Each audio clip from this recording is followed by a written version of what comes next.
Kirby. I'm going to be your presenter today for the STAR training. Can you hear me? Can you hear me now? No?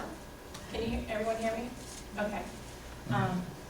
I'm going to be your presenter today for the STAR training. I'm a board certified behavior analyst. I have over 12 years of experience working with children on the spectrum. I've worked at Krieger at their neuropsych department doing neuropsychological assessment. I've worked here at CARD for a couple of years doing treatment and intervention. I've worked in the group homes, I've done reading remediation, I've been a tutor, I've been a school shadow. I have a very diverse background and have worked with speech pathologists, OTs, people from just various backgrounds. And working here at CARD, that's the wonderful thing about being here at CARD is you get to work with people from other disciplines and incorporate that into your practice. I'm not your average board certified behavior analyst. I have an approach that's very integrated, meaning that at the core of all of my treatments are the principles of ABA, but I will integrate, if needed, a sensory diet, speech and language therapy techniques, special education techniques, whatever is needed for that child. Parental input, if the child loves to sing and dance and move, well, that's what we're going to do to get that child engaged and work on those different areas of deficit. So I'm not here to promote ABA or say, you need to do ABA or you need to do floor time or you need to do RDI. I just want to give you some information about each of the treatment modalities, some of the paradigms behind it to give you some more information, and talk to you about some things that you wouldn't normally get from just being on the internet about early intervention, putting together treatment programs. If you're a parent, this will really help you to become a little bit more of an informed consumer. We only have an hour, so unfortunately I can't get into everything because the things I talk about, there have been books and research articles written on this, and I can talk about one intervention or one topic for all day. So it's going to be a snapshot about everything, but in your handouts, the very last slide is my information. It's my email address, my cell phone number, me on Facebook. You can contact me however you feel you want to get in touch with me, whatever works best for you.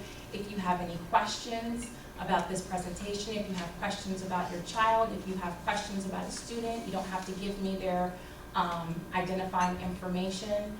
I'm always here and always happy to help anyone out with whatever they need. If I don't know it, I'll always try to point you in the right direction. Okay. I'm going to ask that if you have questions about what I'm talking about specifically, feel free to ask. But if you have questions that are specific to your individual child or case or what have you, to please come up to me afterwards since we have such a short time. Okay. How many parents are here, meaning parents of a child that's on the spectrum? No? Okay. Teachers? Okay. Therapists? All right. And someone I didn't mention? Yes? Research. Research, okay. Okay, all right. So I kind of tailored this to parents, but we all work with parents, so you'll be able to take this information and hopefully help out your parents when you do speak with them. And they do ask you some questions. I tend to find that people from other disciplines who aren't doing direct one-to-one contact implementing treatments with children also have a lot of questions. They hear these things, ABA, DTT, BB, floor time, but don't really know exactly what it is. And so it can help you to also inform them of how to get more information on each of these things, and also how to go about maybe putting together a treatment program or who best to contact. Okay. So I put a lot of information into these slides, more than what we're going to talk about, but it's just a good resource to have. So some things I may skim through, which is, the characteristics of autism. I think we all know that by now. Communication, social interaction, restricted repertoire of activities and interests.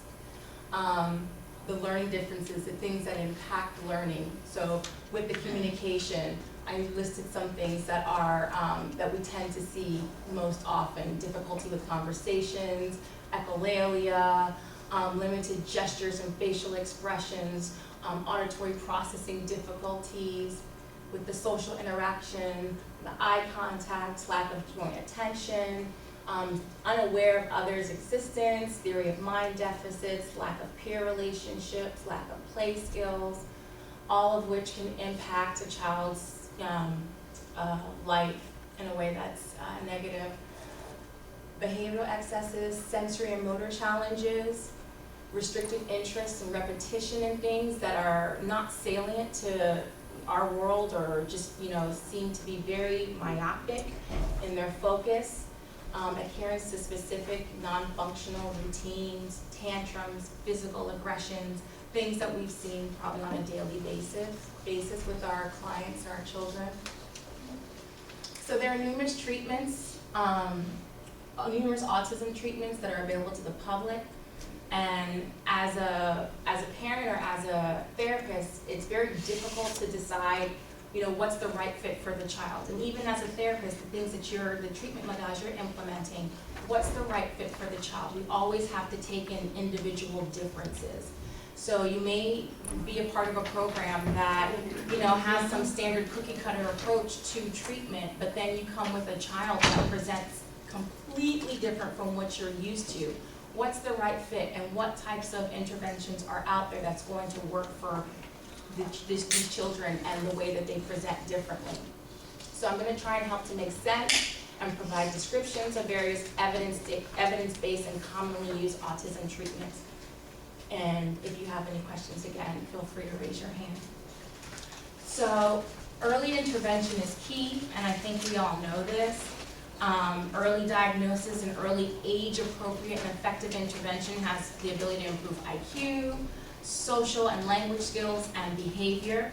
That doesn't mean that if your child gets into, or if your child is coming to you at treatment at a later age, that intervention isn't going to work, but we all know that if the child, we can get in early as possible, get the diagnosis as early as possible, get treatment started early as possible, we're going to see better gains. We're going to see bigger gains on the whole. So I just have a quote from Dr. Greenspan: early intervention minimizes a child's ongoing functional impairments and missed opportunities for mastering critical functional skills. Meaning that if a child is learning certain behaviors or not learning certain behaviors for years, now they're 4, now they're 5, now they're 6, and they haven't had the intensive intervention that they've needed, that's a learning pattern of behavior, a learning behavior that we now have to come in and try to break, extinguish, reverse, ameliorate in some way. So it makes it a bit harder. If you're working with a 6-year-old that has been, I'll give you an example, my 9-year-old client that gets angry and pinches me, versus a 2-year-old that's doing the same thing and trying to extinguish 2 years of that behavior versus 9 years of that behavior. Does that make sense?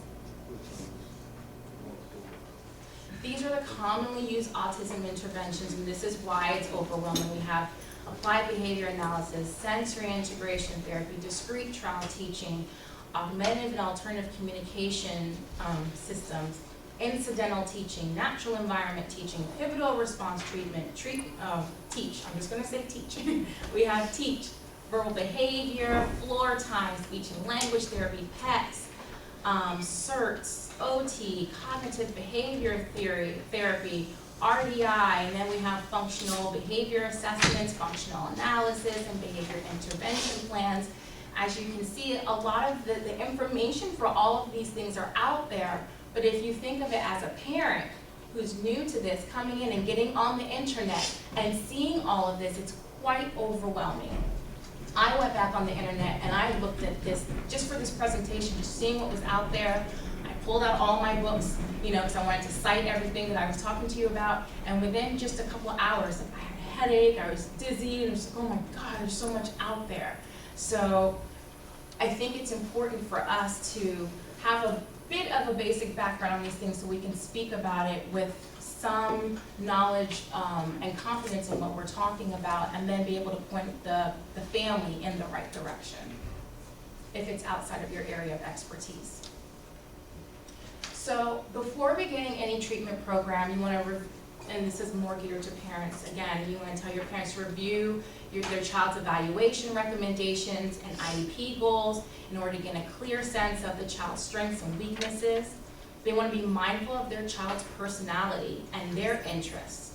Would their child enjoy a very structured approach, more of a loosely structured approach, or a combination of the two? I've had parents tell me, my child can't do ABA. We're only doing floor time. And I've had parents tell me that they can't do floor time, we just want discrete trials because this is my child's personality. And yes, let's take in that input, and it's very helpful, but you as a therapist getting in there as well, and as a professional, to observe that child and help the family understand why maybe a different approach may be best, or an integrated approach may be best for this child. But these are two important things. They need to know their child, and you need to have a sense of the child's interests and their personality. And then let's look at those evaluations, those neuropsychological reports, those IEP goals, so that we can put together something comprehensive. We want to tell them to take some time to research commonly used evidence-based treatments and do it over a few each day so they don't become overwhelmed. And take notes on the pros and cons based on the literature and the research findings and the needs of their child and their family. Because it's not just about the child, it's about the family. And any treatment program you're going to put in place, or any treatment program that is in place, is not just addressing the needs of the child, but the needs of the family as a whole. We want to let people know there are no quick fixes. This is going to take time. Intervention most likely is going to be lifelong, changing as we go, as a child grows over time. There's no intervention to date that's been known to cure autism. There are many treatments available that have been proven through research findings to deal with the core deficits that are associated with autism spectrum disorders. And there's no single intervention that has been known to address every need of the children on the spectrum. And I want to really stress that. There is no single intervention that's going to address all the needs of one child. And that's why I say that an integrated approach to intervention is going to produce better long-term outcomes as opposed to just doing one treatment modality, okay? And that means, and we'll talk about it more as we go, but that means including the speech therapist, including the OT, having some of the things that the speech therapist is working on implemented in the home, and the sensory diet from the OT implemented in the home, okay? Doing table work, but then getting on the floor and doing things, going out for a walk, and doing some natural environment training or teaching as well, as opposed to just sitting in a room for 2 hours or 3 hours, or even being in a room at a center for 2 hours and just doing treatment in that one environment in that one way. It has to encompass their entire life. Treatment is always everywhere, okay? Training everybody involved in treatment, the caregivers, the therapists, the siblings, the extended family, the teachers, it's imperative, especially the parents and the family, because they're the ones with the child most of the time. As professionals, and it may be harder for parents, but as professionals, when we're looking at what's effective treatment, we want to look at the quality of the evidence that supports the claims related to treatment efficacy. So what is the sample size of that research? The sample size of the people that they used in the research. Is it small? Is it big? What they're reporting are the results. Does it make sense? Is it valid? Is it reliable? If you read through it and you're like, I don't know about this, or nobody was able to duplicate those results. Maybe they had great results. They had a great study. They came out with fantastic information, but nobody has been able to duplicate that. That's a problem. Something in that study went wrong, okay? Something's going on, and we need to look at that as well. Again, I can't stress this enough that parent training is key. As professionals, you should be training your parents as to some of the things you're doing. Not train them to the point where they're going home and doing discrete trials, or they're going home and being the therapist in the home. They are a therapist, but more so how to take some of these techniques and implement it into their daily life routines. You know, breakfast, lunch, dinner, taking a bath, yes, playing on the floor, going out, you know, having cousins over, everything, okay? We want to train everyone that's an important key player in that child's life. And we want to show parents how to capitalize on learning opportunities when interacting with their child. So I had a client in Lebanon who told me that her son hates getting in the bathtub. He hates water. Every time she gives him a bath, it's a problem, and there's a screaming match, and she leaves exhausted, and you know, he just hated it. And so we did some treatment. You know, we were working on play. He started to like the toys that he had around him, and this is a very low functioning child that had to have two things in his hand and would just kind of just be object focused on those two things. So what we did was, I watched her give him a bath, which consisted of him being in the bathtub and her taking a spray and just spraying him, which I'm sure it wouldn't be enjoyable to anybody, you know, just kind of spraying him, almost like hosing him down, and he's screaming and he's crying and he wants to play with things and have things in his hand. And so what we did the next night was we moved him from his tub to her tub. She had more of like a jacuzzi tub, a huge like square, more of a square tub. We filled it up a little bit with water, threw all of his toys that he's been playing with in treatment and some beach toys in there. He saw them, he got right in.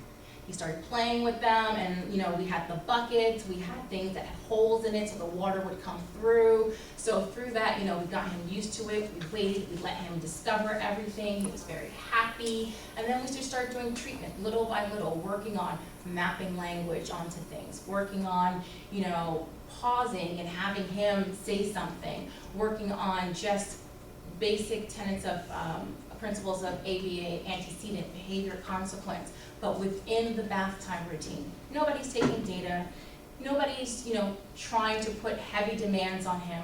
We're just making this seem like we're fun, we're having fun, we're playing in the bathtub, we're reinforcing him for things, we put things that he likes out of his reach so that he can request it or attempt to request it. This is a child that was nonverbal. From that day on, he loved it. He got in the bathtub before we even filled up the tub and put the toys in. He was ready to go. So these are the types of things I'm talking about when I say parent training is key. And because they spend the majority of the time with their kids, they know their kids best. Their kids love them more than anybody else in the world. Even the best therapist, parents always is going to, you know, be right there, number one. So if they're spending the most time with their child, if they have the most impact on their child, why not train them when we're not with their child how to take some of those techniques and implement it in the home routine so that they're generalizing from whatever we're doing with them to what's happening in the home into other environments across different people, and they're able to capitalize on learning opportunities and they get to have a closer relationship with their child. They get to form these new bonds with their child. Does that make sense? I think it's very detrimental to have a program going on, whether it's in the home or what have you, and not train a parent on what to do, even if you just give them one thing to do at home that they can focus on. It'll be very beneficial for the family. So research suggests 25 to 40 hours of therapy a week. Doesn't have to consist of one type of therapy. It can be a combination, so it can be school, in-home treatment, speech and language treatment, occupational therapy, all of that combined, all of that combined can come up to 25 to 40 hours of treatment. If you can't do that much, or if a parent can't do that much, that's okay. Do what you can, but these are the ideal circumstances. 25 to 40 hours of treatment in order to see produce some lasting change of good therapy. So as we know, therapy can take place in the home, in the clinic, school, center, outside. It can also take place in the bathroom, the car. It can take place anywhere, okay? I just listed some of the things that areas of development, targeted treatment. I didn't list all of them. I didn't put like adaptive behavior, which is definitely something that, you know, we can target, but just some different things that are targeted in treatment. Generalization of skills is probably one of the most important things, because you can have a fantastic program, whether it's in the home or in the school, where the child is learning amazing things. If they're not generalizing it if they're not generalizing it to different people, different environments, different activities, it's a moot point, okay? So generalization is key, and it doesn't just happen spontaneously, we have to promote it. That's where the parent training comes in, that's where you're doing therapy in different areas, different people are working on similar things with the child, we're doing different activities and making things more flexible so that they are taking the new skills and they're using it functionally. So we want our goals to be functional and have a meaning in the child's life. If you're teaching a child the difference between to discriminate between a cat and a dog, that's all well and good if they can do it, but is that functional? Does that have meaning in their life? So we want to have goals that are going to make their lives better, that is going to help them to acquire new skills that they can then take forward into their lives and be more independently functioning, which is ultimately our goal. Child should have multiple opportunities to practice newly acquired skills in their natural environment through daily routines and activities in school. And as I said, the goal should improve the child and the family's quality of life. So when we develop goals, we can look at parental input, IEP, the ABLES, VB-MAP, APES, direct observation, etc. So there's so many different things you can look at, and you can have a combination of these things. I know when I design programs, I've definitely taken in parental input, the IEP, I've used the ABLES and VB-MAP, APES, and direct observation in order to come up with a comprehensive list of goals of things that I want to work on with the child. I know those of you, if you're teachers in the school or a paraprofessional in the school, it's mostly going to be IEPs. But if you're working in the home at all, or you somehow work with therapists that do work in the home, you know, I guess there's more flexibility with using more assessment tools in order to create goals. And then you also want to use whatever assessments were used. If there's a neuropsychological assessment, the recommendations, they tend not to be super specific, but they do outline areas of weaknesses and strength, and you want to take that in as well. The one thing, I want you to leave here with many things, but one of the biggest things I want you to leave here with, aside from generalization and parent training is key, is that we're a team. And I feel like as professionals, we tend to get into this bad habit of, well, I do ABA, and I do this, and I do this, and I'm the OT, and I'm the this and that, and I'm just going to stick to what I'm doing.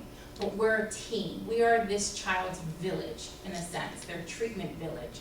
And so we all have to come together as a team to work with this child. So it can be parents, teachers, consultants, therapists, pediatricians, SLPs, OTs, your child's peers.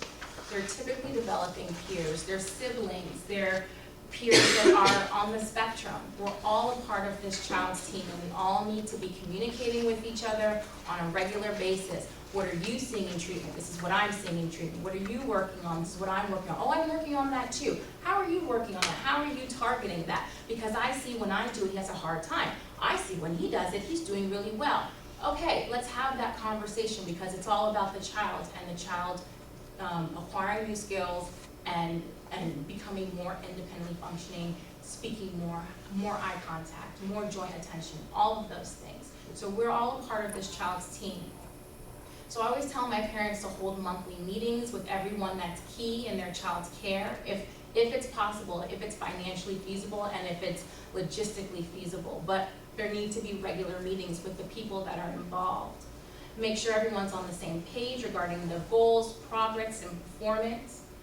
Make sure that that their parents are being informed about how their child is progressing, and just to make sure that we as professionals and also the parents there's an exchange of data, of reports, of discussing the child's progress in treatment, and it's being submitted on a regular basis, and not just anecdotal information like, oh, I saw that your child is doing these things. Okay, that's great that you saw it, But let's look at the data that backs that up.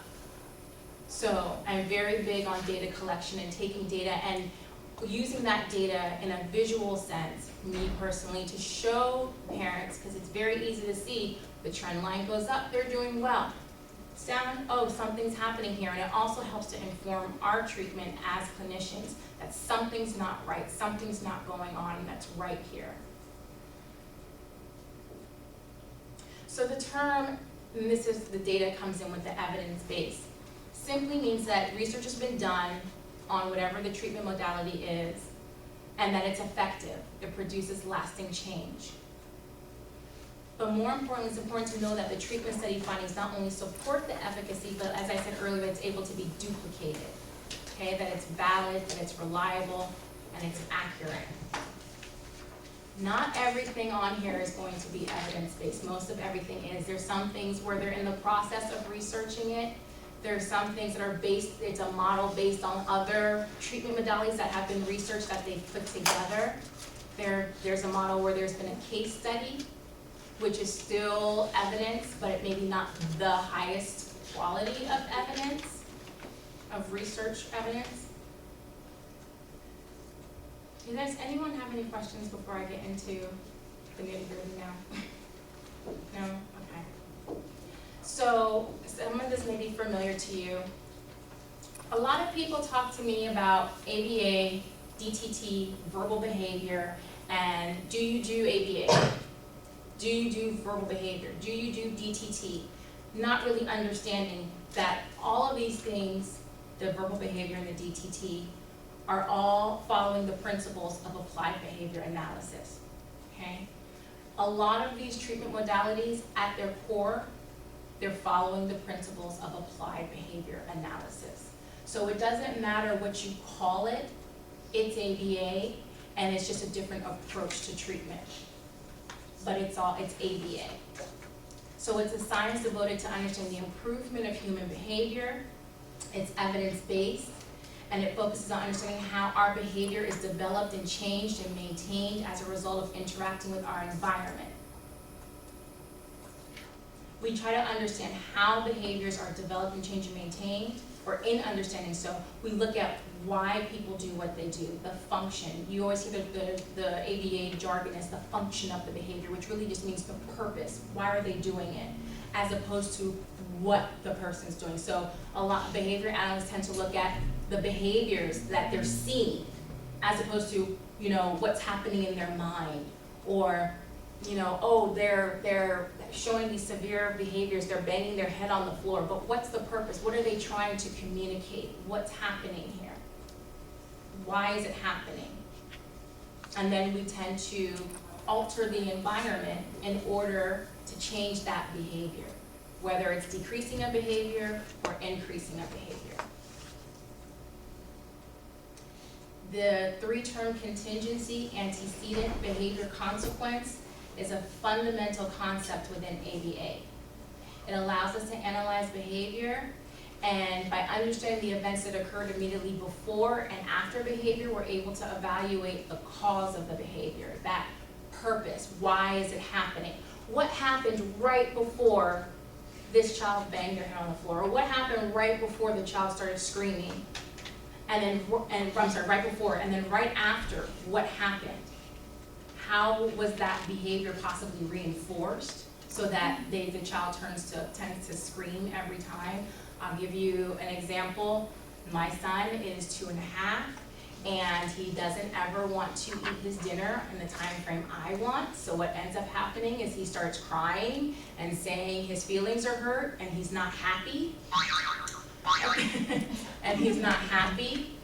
And I realized, even as someone that does treatment, I've helped to maintain those behaviors. Instead of ignoring it and just like, you're gonna eat, I get into a kind of, oh, why are you sad? Oh, don't be sad. Oh, mommy's here, blah, blah, blah.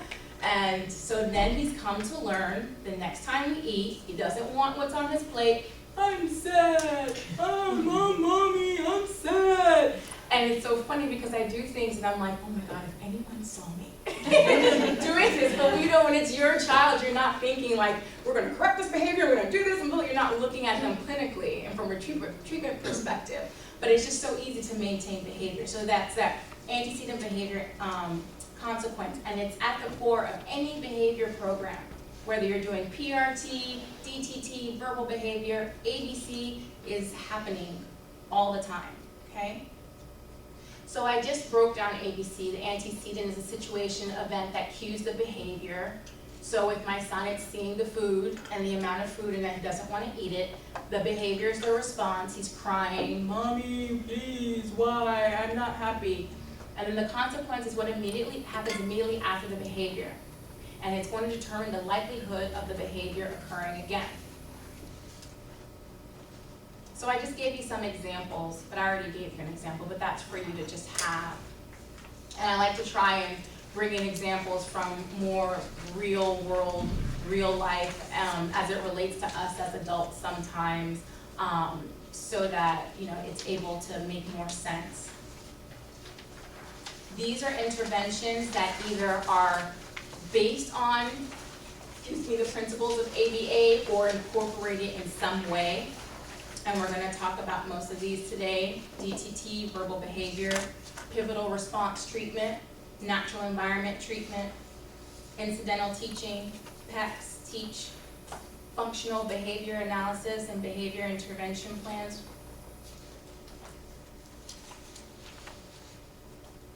So DTT, discrete trial teaching, again utilizes ABA principles, but they are not the same. So you'll hear a lot of people who don't quite understand what DTT is and what ABA is and how they relate to each other, saying using DTT when they're talking about ABA or using ABA when they're talking about DTT. I've had a lot of people say, do you do ABA? But they're talking about discrete trial teaching, okay? It involves the breakdown of skills into small, discrete tasks and is taught in a very, very structured format, utilizing a three-term contingency. Okay? It's only one of the many methods and approaches used in ABA, used for teaching children with autism and other developmental delays. It's usually done in a one-to-one format, usually at a table, but can be done on the floor and in group settings and around the classroom. So if I'm doing DTT with a child at a table and the SD, which is the instruction, is put in, and I just want a child to take a block and put it in a bucket, their response is putting it in. The consequence is me reinforcing them positively. Yay, you put in! Or tickles, or giving them an edible, whatever is reinforcing to them. A, B, C, okay? But if you're a classroom teacher, now you have to generalize that. So now we're at circle time and it's music time, and everyone gets to pick out their instrument to shake, shake, shake, and sing, and at the end, we're taking the bucket around, put in, put in, put in, put in. So that's what I mean. It's the same thing. Antecedent, behavior, consequence. Does that make sense? Okay. I'm not going to be able to get into the nitty-gritty of what each intervention looks like, but I can at least give you some information on what their treatment philosophy, vision is, what the paradigm is. And if you want to know more about what it looks like, please feel free to get in contact with me, and I will, connect you with the right person or be able to talk to you more about it. Each trial has a clear beginning and an end, and it's coupled with specific feedback, meaning positive reinforcement. The child's responses are objectively defined so that we can measure progress, which means that if I tell you to touch nose, and we as a team decide that touch nose looks like this, then every time the child does this, without any prompting, without any help, they do that, then we're marking that towards our mastery criteria, like he's getting it, okay? We may have a child that has motor challenges, so touch nose may be something like this. And we may decide that anywhere around the vicinity of the nose counts, and we'll just shape that behavior up to this eventually. But we're going to take this for touch nose, which means that's what I mean by objectively defining, that anybody can come in and know what the response is that you're looking for. DTT is fun. It should be administered with lots of enthusiasm. It breaks my heart when I go in and see people saying, touch nose, great, touch nose, great, touch nose, and then wondering why the child is having a complete meltdown. I'm probably the most energetic DTT therapist you will see. I am very animated, I have high energy. If the child can't take that, I know how to tone it down, but it should be fun, okay? It should not be this like, oh my God, DTT. And there's lots of different ways that, again, if you want to contact me, I can help. If you're a therapist or if you're a parent and you have a program where your child is constantly crying when they have to go to the table, some little things, some tricks that you can do to make it more fun and make it more enjoyable for the child. Verbal behavior is based on B.F. Skinner's research, and it's about, was the basis. He is the father of ABA. His research, it was called different things, and then it became applied behavior analysis.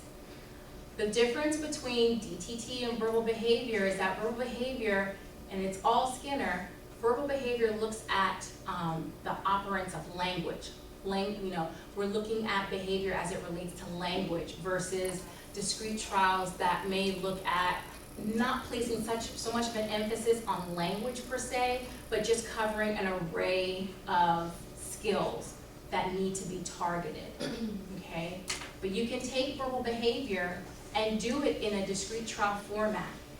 People who do verbal behavior tend to do mixed trials, whereas DTT, it tends to be mass trials. And what I mean by that is when I said touch nose in DTT, we do that 10 times or 5 times or just repeatedly, over and over. And touch nose, great, wonderful, woo! Pause, take data. Touch nose, woohoo, great, take it. Touch nose, so I'm doing it over and over. Whereas mixed trials may be touch nose, turn around, show me blue, what's your name? So we're bouncing around, and every time we're all bouncing around so the child doesn't know what's coming next, okay? Verbal behavior targets language comprehension and production by making connections between the word and its value. So verbal behavior doesn't tend to start at the table, it tends to start in the child's natural environment. We look and see what's reinforcing and motivating to the child, and then we tend to start with man training, which man, we think of it as a demand, requesting, asking for something, because I take your child's favorite toy and I put it over here where they can't reach it. That's a highly motivating situation right there where they can either say, I want, or toy, or whatever, or just make a gesture towards it and look at you and maybe give you like a 2 or 3 point gaze shift, like, oh, like I want it. Or pull your hand, something to make that they're trying to communicate with you in a way that's functional. Whereas before, when they had access to it, they were like this, and you didn't exist. So now you've been able to come into their world. So as I said, we choose highly preferred items your child enjoys in order to evoke and then reinforce varying forms of verbal behavior. Mands are demands, requesting. Tacts are labeling. That's a chair, that's a wall, that's a this, that's a that. And that's the thing with DTT where it gets a lot of flack is that, people feel like, oh, DTT just starts off with a lot of like tapping, labeling, with pictures or, 3D objects, block, chair, pencil, blah, blah, blah, but not necessarily moving it into a format that's meaningful for the child. And I feel like verbal behavior was was like the answer to that criticism, okay? Echoics is, I say something, the child says something. And interverbals are either answering WH questions, which is the second piece of it. The first piece is just being able to fill in the blank. And it's easy, you just start singing the wheels on the bus go, and then the child says round and round, twinkle, twinkle, and they say little star, or star, So it's just filling in the blank and then getting to those WH questions. What's your name? Where is it? And then harder things like, who is it? What happened? And you're starting to work on those conversing skills. And those are the 4 main areas that they work on in verbal behavior. And they do go to the table. And they do work on things similar to DTT, but they're going about working on things a little bit differently. and the working in the natural environment is a main part of the program, whereas traditional DTT was really at the table. I don't know a lot of people who are just doing traditional DTT because I feel like there's so much research out there supporting that we need to move around. We need to do more natural environment things. We need to work on, language in a different way. So, again, not worrying about the labels, but what's right for your child. If your child is really low functioning and is this child that's just focused on staring at this with their back to you, then they may need to start with the table work just to get them engaged. They're that kind of child. And then we'll talk about floor time and, RDI, where you're getting on the floor and working with the child, and PRT, working with the child, and you can get them engaged that way. It's just a matter of what's the right fit for that child. So it can be implemented at the home, at school, family outings, anywhere. And it can be implemented by trained therapists, caregivers, extended family members, even siblings. Again, bringing the whole team into it. PRT is a comprehensive intervention that utilizes both a developmental approach and the principles of ABA. Again, another kind of answer to, we're at this table, we're doing these drills, the child isn't generalizing it over. So we need to, get this child, have them acquiring skills that carry over into other environments, having them be able to respond appropriately to novel stimuli and in novel situations, get their motivation up, get more engagement happening. So it provides learning opportunities within the child's natural environment. DTT is more adult-led. So I'm the adult, I'm going to choose what's going to happen here, and the child's going to follow my lead. When we get into verbal behavior and PRT, it's more child-led, but not as child-led as floor time or RDI. So I'm kind of going to the most structured, systematic approach to the least structured, systematic approach. There's still structure there, but I guess the most adult-led to the most child-led. Does that make sense? So PRT is somewhere in the middle, and it really kind of marries that developmental approach where we're looking at developmental stages that were missed. We're looking at addressing the core deficits and not just the splinter skills that come off of it, but really having those core deficits at the foundation of what we're targeting, and it brings them together. So PRT aims to target pivotal behaviors that will lead to changes in other untargeted areas of development. So there are 5 pivotal areas, and what they mean by that is if I get your child motivated, take them from this child that turns their back to you to being motivated to look at you, motivated to interact with you, motivated to even play with you, then it's going to trickle down into other aspects of their life. So that we're not having to teach this child every single skill in the whole world, bit by bit by bit by bit, like can happen with discrete trials. But that I'm going to target these 5 major areas, and it's going to trickle down into various areas of their life. Does that make sense? So there's motivation, responding to multiple cues. Give me the small black block. Versus give me the block, give me the red one. But we're putting multiple cues on it. And their thinking with that is that when we tend to recognize someone, we look at their hair, we look at their eyes, we look at their body shape, we take multiple cues in to say, oh, that's so-and-so. Whereas a child on the spectrum may just look at your mouth or may look at, your finger or something and try to figure out who you are. Does that make sense? Self-management skills, meaning like being able to regulate your emotions, those sensory needs. Self-initiation, actually initiating to request something, actually initiating play, actually looking at you like they're interested. And empathy, being able to take what's happening with someone else and relate it back to themselves and say, oh yeah, I see mommy's sad, so I feel a degree of sadness too. I feel that. Okay. And the way PRT can, again, be targeted in the home and the school, but the way I've utilized it in treatment, the way that I've seen it utilized a lot is through play. Incidental teaching, and then the next one, natural environment teaching. And if you look, Hart and Risley, they're the ones that developed it. And then if you look at the next one, it's Kegel, both the Kegels, Hart and Risley. So it's the same people involved. It's almost as if the incidental teaching, it's from like 1976 when things were developed, 1968, 1980 time frame.